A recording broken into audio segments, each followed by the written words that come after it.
but we'll jump right into it. So my name is Josh Binwald. I'm the Director of Artist Programs at High Point Center for Printmaking. And one of the things that I have the pleasure of doing in my role at High Point is coordinating the full color printmaking program.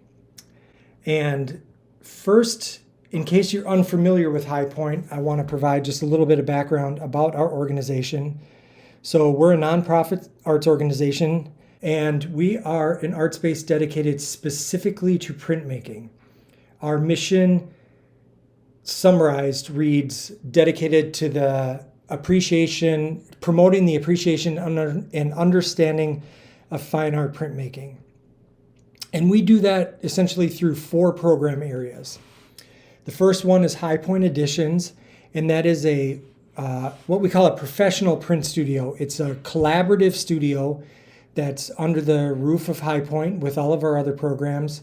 And in that studio, there are a team of my colleagues who are extremely talented printmakers who work with invited artists to create and publish new works.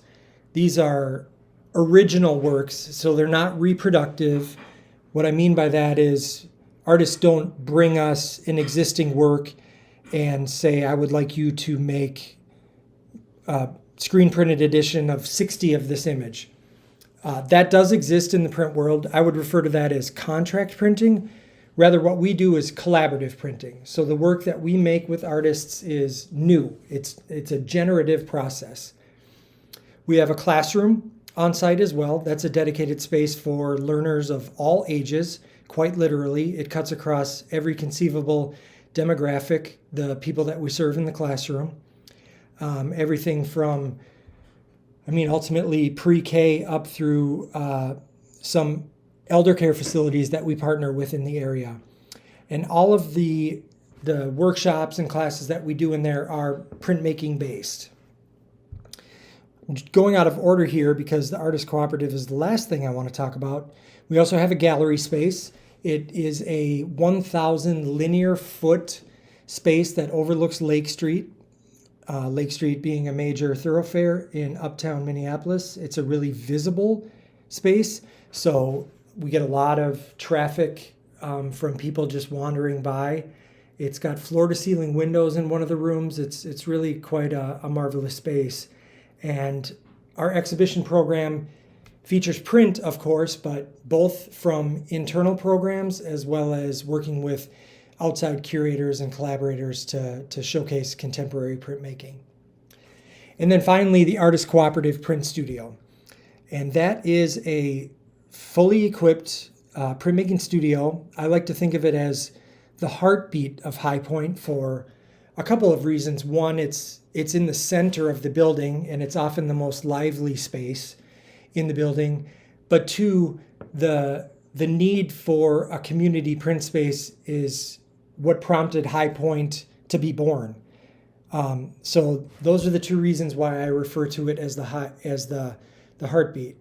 It also serves a great number of artists. Currently, we have 85 artists that use the studio, and earlier this year, we hit a new high when we reached 92 members.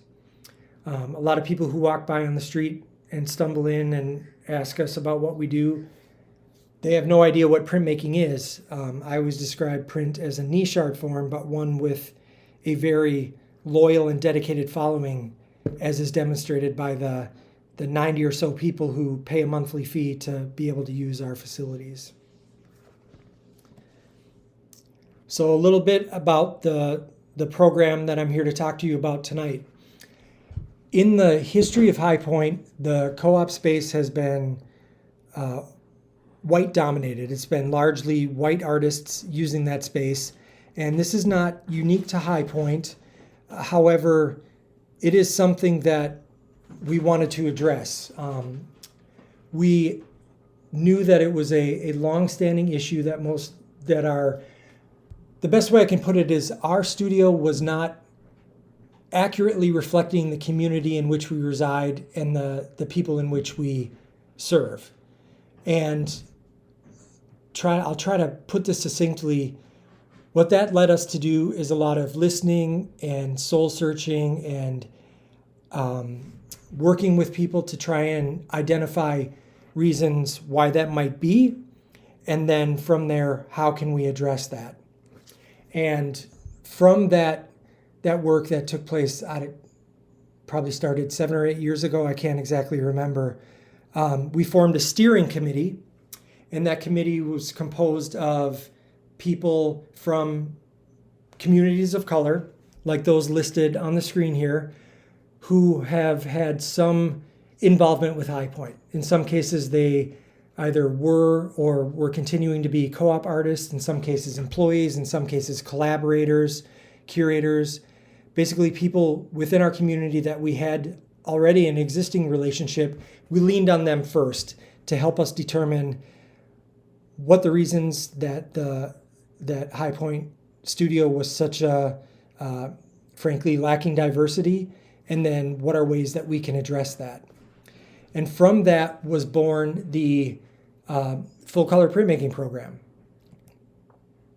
And the full color printmaking program functions through 2 initiatives. The first of them is a learning component. One part of the program we call Full Color Printmaking Scholarship, and that simply provides funded opportunities for artists from those communities to come and learn a printmaking technique. It provides both our long form classes, which are quite in depth, as well as the shorter form classes that are more of like a potentially a one night or a workshop format.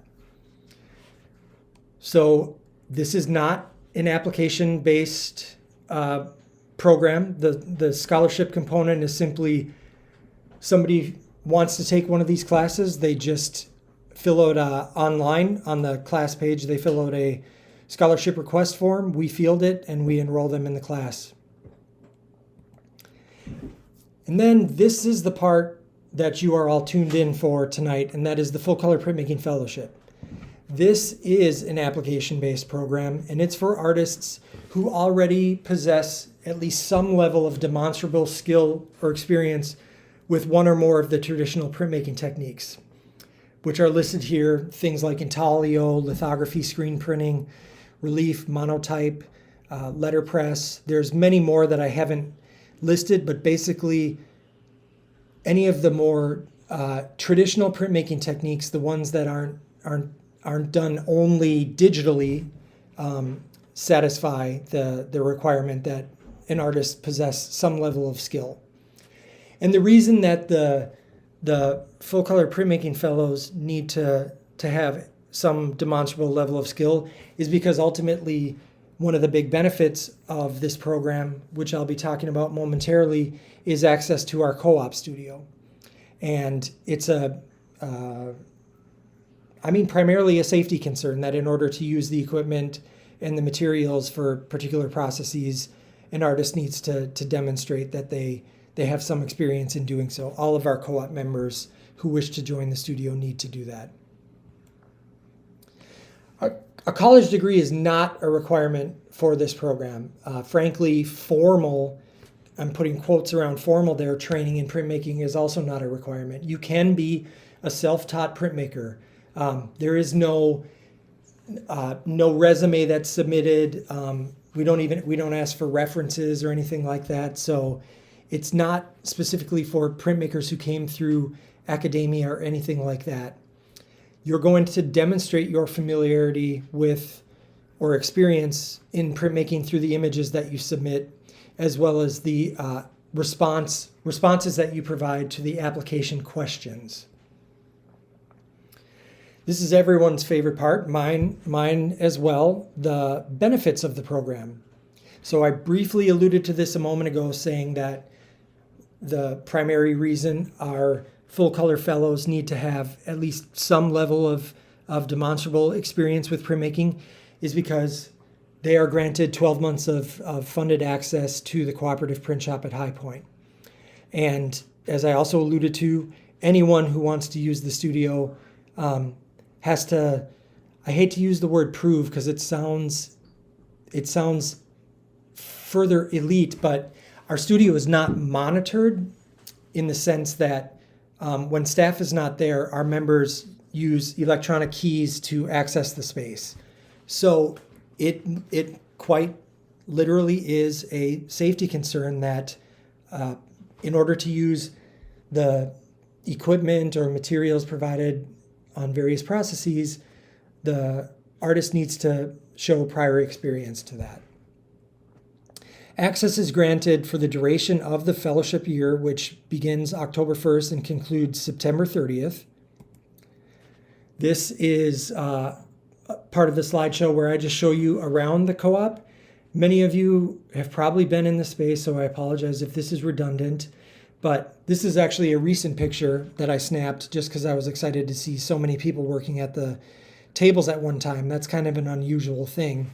It's not unusual to have 5 or 6 people in the studio at one time, but to have that many congregated at the work tables is.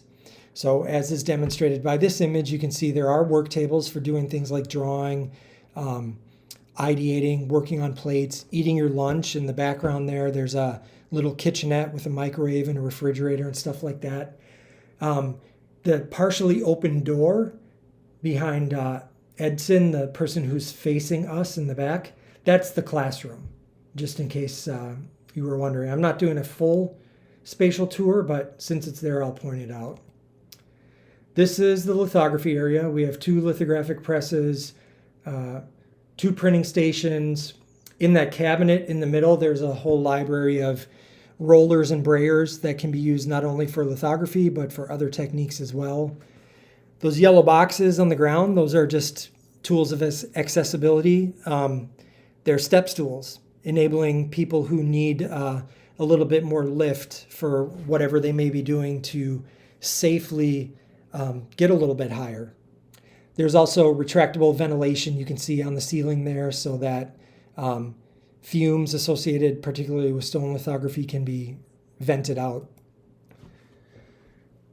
In the background, you see the lithography area, but in the foreground here, this is our intaglio area. There's 3 presses, large, medium, and small intaglio presses. Our members use them for, of course, intaglio, but for monoprinting, relief printing, embossment, any number of things really. Here's some more images. Upper left, you'll see a view from the work tables at our stone library.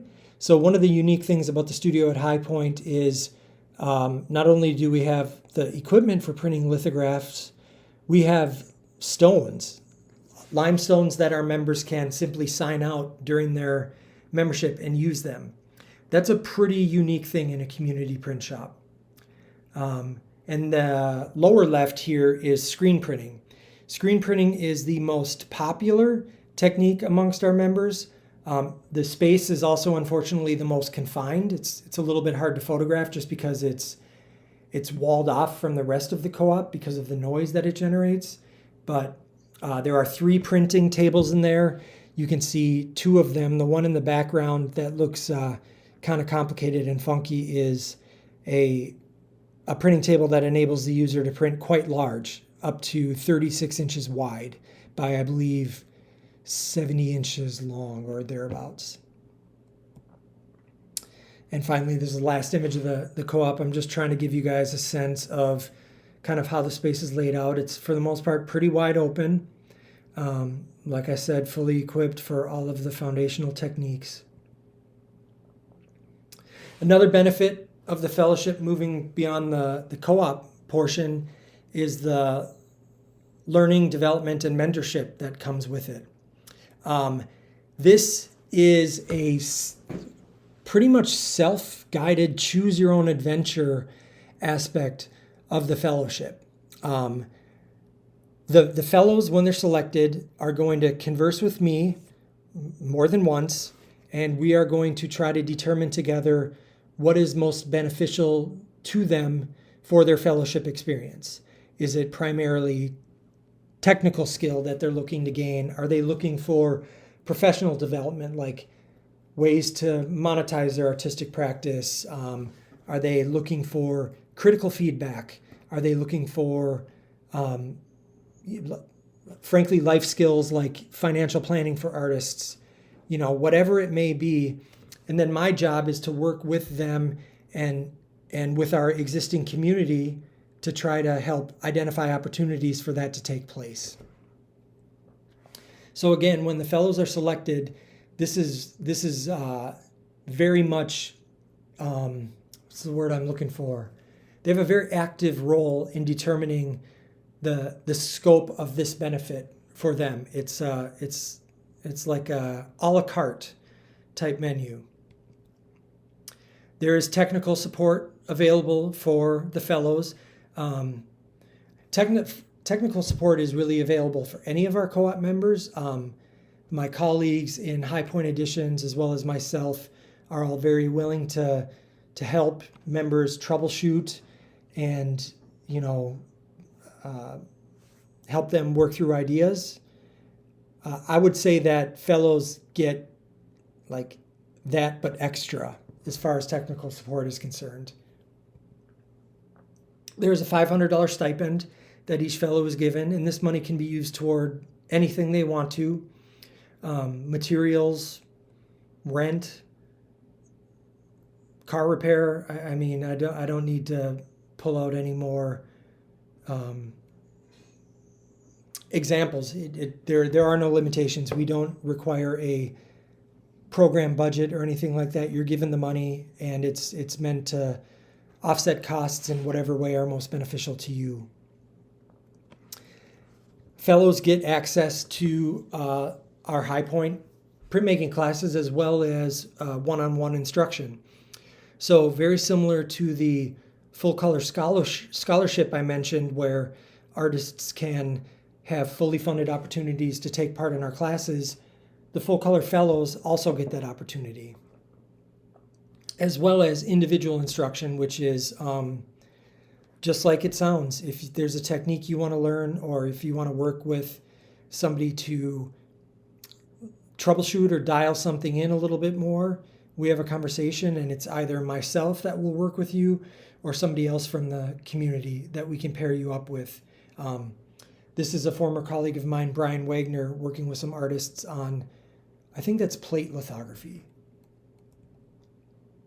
There's exhibition opportunities. Our full color fellows are given opportunities to participate not only in the semi-annual member shows, but the exchange shows that we do occasionally with organizations outside of High Point as well. And then finally, following the completion of the fellowship year, the full color fellows get 3 years or 36 months of deeply discounted access to the co-op. It's spelled out on the screen here. Once the full color fellowship year is complete, if the artist wants to stay on as a co-op member and continue to use the studio, it will cost them only $50 a month for 3 years. And we hope that they will stay on, because we want these to be durational relationships. There's other benefits too. We do field trips. We have shared meals with invited guests, High Point events such as artist lectures and things like that. There's a whole litany of examples of things we've done over the years, so I'm not going to list all of the possibilities here, but there is more than I've spent a great deal of time talking about to this point. With the benefits having been discussed, we'll talk about eligibility. So this is pretty straightforward. Applicants need to be at least 18 years of age or older. That's a requirement for anyone using our print shop.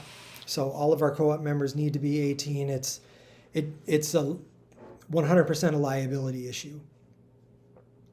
As I've mentioned a couple of times, applicants need to possess a basic understanding of one or more of the traditional printmaking techniques. The applicant must reside in Minnesota for the duration of the fellowship, and we ask that applicants be able to commit to a year-long fellowship that takes place in Minneapolis. We are not able financially to provide housing for people in this fellowship, so proximity to the studio is not a must, but I would say it's probably a good idea. It's going to enable the fellow to take the greatest advantage of what the fellowship affords.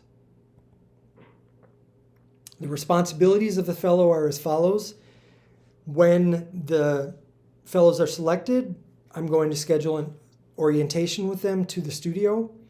That's going to cover the parts of the studio, the pieces of equipment and materials that they will be using individually. And then we're also going to talk about the artist cooperative policies and our health and safety guidelines. Much of that is pretty standard studio etiquette and kind of common knowledge type stuff, but nonetheless, anyone who joins the studio, I cover those things with them.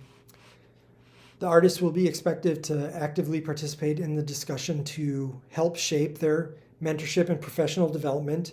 As I said just a moment ago, we want to help you realize your goals as best as possible. And the best way to do that, I've found through running this program for a number of years now, is if the fellows have a very active role in determining what that is. Following the fellowship, you're going to be expected to complete a program evaluation. That's pretty typical. It's a survey evaluation form, and then possibly have an exit interview with members from our steering committee, which would just be done over Zoom. It'd be like 1 hour long, where you can just provide members of the steering committee more directly than your evaluation might feedback on the program. And then finally, artists are expected to participate in at least one High Point official event per year, whether that's a co-op member exhibition, coming to an artist talk or delivering artist talk, volunteering at Free Ink Day. There's a number of ways to satisfy that condition. On to the application process. High Point accepts applications through submittable.com. This is a widely used application portal. It's, in my opinion, quite user-friendly, and I'm not the most tech-savvy person, so it should be, I can't anticipate it's going to be an issue for anyone applying, but if it is, please reach out to me and I'll help you through it. The link to the application portal will be found on our website on the Full Color Printmaking Program page. There's a little Apply Now button. For your application, you're going to provide 4 things. The first being general info about yourself. We'll go over that in a moment. I kind of alluded to there being some prompt questions that you're going to answer. Of course, you're going to submit an image sample. And then finally, you're going to provide an image list. The general info is basically just like who you are, where you live, what your contact information is. We also collect demographic information. We do that for all of our programs. As a nonprofit, it's very helpful for us to, frankly, have as much data as we can when we're reporting back to funders. So we do ask for demographic information. It's not too heavy of a lift. And then these are the prompt questions. So there are 7 prompt questions that you're going to be asked on your application. They're very, I've tried to make them quite basic and as such, like a lot of different ways one could approach them. So the first one is, please tell us about your artistic practice. What themes and ideas do you explore? Number 2, what printmaking technique or techniques do you have experience in? Number 3, is printmaking currently a part of your artistic practice? Why or why not? Number 4, how were you introduced to printmaking? Number 5, have you encountered any barriers to making prints and or learning printmaking techniques? Number 6, how would participation in this program benefit you as an artist? And then finally, please describe your motivation and ability to commit to a year-long artist fellowship. The responses to these questions, some artists provide very lengthy responses. Other artists are very direct and to the point. Both approaches are quite acceptable. We all have different writing styles. Some people, like myself, tend to be kind of verbose and go on and on. Others are much more economical with their words. And In neither case is it going to be a detriment to you. I would just say that make sure you answer the questions fully. Don't leave the panelist wondering. These questions can be answered just on the application form by typing in your responses.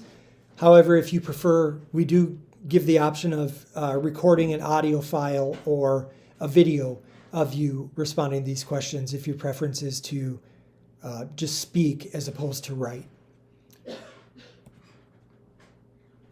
For the image sample, you're going to submit 10 examples of recent work, and at least 2 of those 10 must include one or more printmaking techniques in their creation.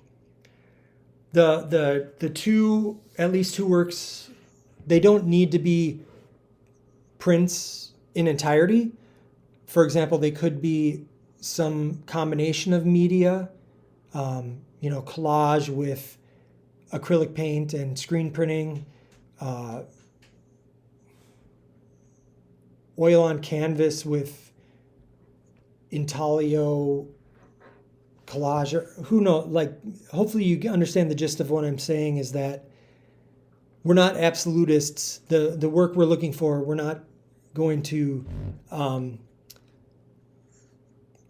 discredit someone because the work is not exclusively a print. Rather, we're for the expanded field of printmaking. And a lot of people use print as simply one component of the images that they make, and we're fully on board with that. So just 2, at least 2, it can be all 10, must include printmaking at some point in their creation. And again, that's how you demonstrate your skill/experience with print. The images need to be submitted as JPEGs.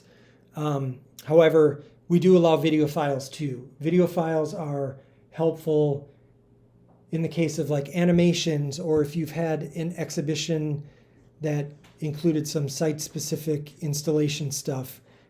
Sometimes a video walkthrough of that space provides a little bit better of a glimpse for the panelist than just still images. The image list is essentially, it's just the information for each of the images that you submitted in corresponding order. It's going to include the title, the medium, the dimensions, and the year completed. And you want it to be, again, in the corresponding order of the images as you submit them. You want to format it like this. Very simple. Image 1, title, medium, dimensions, year completed. Image 2, title, medium, dimensions, and so on. Now to the selection process. So your applications are going to be collected, and then I very briefly review them for eligibility and make sure that all the images open up. In some cases, I have to reach back out to people and be like, for some reason, this image won't open in preview, so could you re-upload it? But applicants are never penalized for that. It's just something that I do as the first line of review to make sure everything looks good before handing it off to our panelist. And then our panelist is going to review it independently. Their initial review is going to use a scoring rubric. I'll show you that rubric in a moment. And after they've completed their review and completed the rubric, they're going to come to High Point and sit down with me, and we're going to go through all the applications again. I'm going to collect some notes of each applicant, make sure that everyone gets their full attention by the panelist. And then the panelist is ultimately going to select who is awarded the fellowship. I have a role in that selection, but my role is absolutely in no way to influence the selection. My role is to be facilitator, and with another goal of hopefully being able to provide some concrete feedback to the applicants following the decision if they request it. So there's one panelist who ultimately is going to review everything, give it a good long thought, and then determine who they would like to select for the fellowship. The review panelist is a member of one or more of the communities that this program was developed to reach. And again, I don't have any opinion into the selection. My role is strictly facilitator. This is the scoring rubric that our panelist is going to be using. So they're going to be evaluating on a numeric scale of 1 to 5, 1 being the lowest score, 5 being the highest. And the first criteria is strength of content / concept informing images submitted and the supporting responses. Number 2 is the visual strength of the supporting images. Number 3 is potential for artistic, conceptual, and/or technical growth as demonstrated by the images and supporting responses. Number 4 is potential for professional growth as demonstrated by the responses. And number 5, motivation / ability to commit to this year-long fellowship as demonstrated by the responses. As you can see with this scoring rubric, it's very wide open. Rather than dial it in to very specific criteria that doesn't leave room for the panelist to kind of find their own way into satisfying these things, we wanted to make sure that the panelist had as much agency within this format to kind of determine how they think that the applicants have satisfied these criteria. Here's the timeline. Of course, I didn't put the info session on here because it's happening right now. I didn't think that was necessary. The deadline to apply is just over a month away. So it's Wednesday, August 12th. Basically, once the clock strikes midnight and turns to August 13th, then the application closes. I would encourage you to, I'm sure you're told this 100 million times in your artistic life, like don't wait till the last minute. But that's true. Like if you have questions or you want help in quotation marks with your application, the sooner you reach out to me, the better. That gives a better chance of ensuring that I have the time and capacity to help you with that. I can't coach an applicant. I can't do anything untoward in providing them feedback. However, I can be a good resource. I can review it for clarity, and I can answer specific questions based on my experience. And by offering the same thing to anyone who wants to take me up on that, I'm doing so fairly. Then the other 2 dates to note are I guess I forgot to put the applicant notification date in here. That's on our website. I just didn't make note of it here, and I don't remember off the top of my head, but it's going to be mid-September. I'm pretty sure is when it is. It's like not quite a month before the fellowship starts, and then the fellowship starts on October 1st, and then we'll conclude on September 30th, 2027. There's a lot of additional information and resources. I've covered most everything here tonight, even though with my technical difficulties, I couldn't see my notes. I feel like I know most of these things by heart, so nothing too important should have been overlooked. However, as I said, I'm happy to help answer any questions that you have. I would certainly encourage you to go on our website and look over the FAQ that has a lot of good information on it about preparing your application. The link to start your application, etc. It's all found here on our website. It's not difficult to navigate to once you get to our website. It's just under Artist Programs. Here's my contact info. It's a long email address, but it's pretty easy to remember. josh@highpointprintmaking.org. And then that's my phone number. Those things can also be found online, or if you just call the main High Point line, they can route you to me as well.